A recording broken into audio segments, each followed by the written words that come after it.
Finally! After very, very long hours. Not really long, 6 only. So, karon we're trying to figure it out kung paano lalabas. Ito pala yung main station nila. Ayan o. Napaka-simple lang. Yan. Walang masyadong, alam mo yun, yung super, super fancy something. Padong nami sa hotel and we're checking sa Google Map kung saan yung location and we'll just roam around for the whole day today. It's already 3 o'clock. It's 23 degree. Pero yung hangin sobrang lamig. Ay, maganda talaga pag nag-travel ka tapos kasama mo yung asawa mo. Wala kang iisip sa luggage. Kabuhi ka? Kabuhi ka? Kabuhi daw siya. Kung iisipin nyo na napaka-perfect ng Switzerland. Pero ito yung surroundings niya. May mga constructions din. So, dito kami ngayon nagsistay sa Hotel Montana.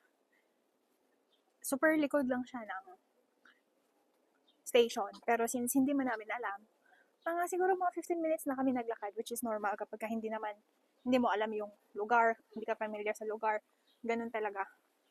By the way, pakamahal ng accommodation dito sa Switzerland. So, if ever na papunta kayo dito, siguro kung mas mahal pa yung babayaran nyo sa accommodation kaysa sa ticket. Pero, na-adjust naman yung accommodation based on your locations, preferences, and ano yung mga inclusions. So, 3-star nga pala to siya. Pero may kasama siyang breakfast. Yun talaga yung pinili namin para wala na kami iisipin kinabukasan. Tapos diretso na din na mag-tour. Para convenient din. Kasi initially, yun yung iniisip ko na walang breakfast sana. Kaso lang, magluluto pa. Hassle. So, pero depende pa rin kung gusto nyo makamura talaga. Huwag nyo lang isama yung breakfast kasi mapapamahal kayo and ginagawa ng iba. Group tour, tapos nagrerenta ng Airbnb, tapos sa bahay na nagluluto. Yun. Malaking savings yun.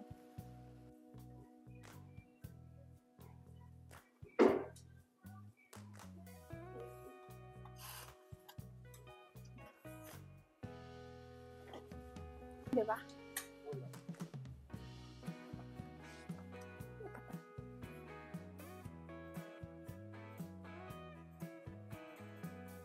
Yan, yung room namin. Yan, we are in the city center. And by the way, wala pala silang AC kasi hindi siya common dito na may AC dahil nga sa malamig yung panahon.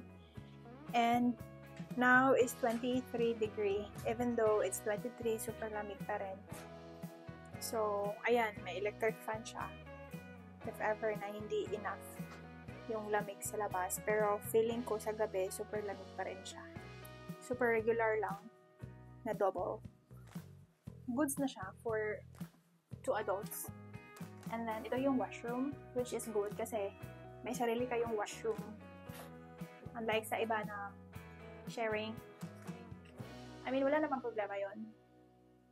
Kasi diba, you get what you paid. Ayan. And then, by the way, free breakfast na siya. So, ito lang. Ito yung magiging bahay namin for 3 days. Nabook ko pala ito siya sa Klook for 2,500 dirhams. So, kayo na pong bahala mag-convert into peso or kung nasaan man kayo. And pakita ko lang sa inyo yung labas. And by the way, yung hotel na to is may elevator. Yay! Kasi hindi siya common dito na yung mga hotel, lalo na pag yung mga dormitory or yung hindi masyadong mataas na rate na hotel, wala po talaga silang elevator. So, kailangan mong buhatin yung luggage mo from first floor to like 5th, 6th floor. So, it's a struggle talaga siya. Ayun lang. Hi! It's drizzling. What are you eating? Sausage, pork, and beef mixed. Tastes like chicken. Yung weather ng Switzerland. Ito, this part. Yan, umuulan yan dyan. Samantalang pag nandito ka sa kabilang side, sobrang init. What's happening? Yay. Tak, tak, tak, tak, tak, tak, tak. Tanawa, ali diri, tanawa, naglumbay sila, straight. Oh.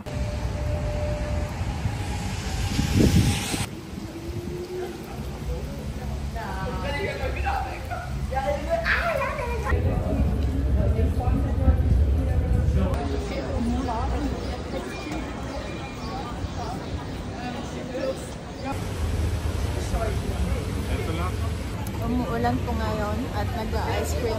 No, not ice cream. Gelato kami.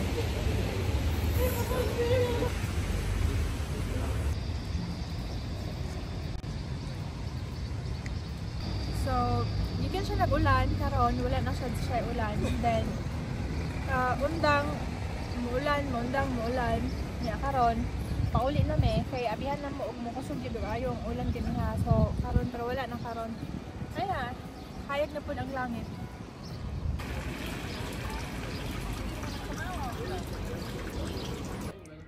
Guys, it's already 9 o'clock.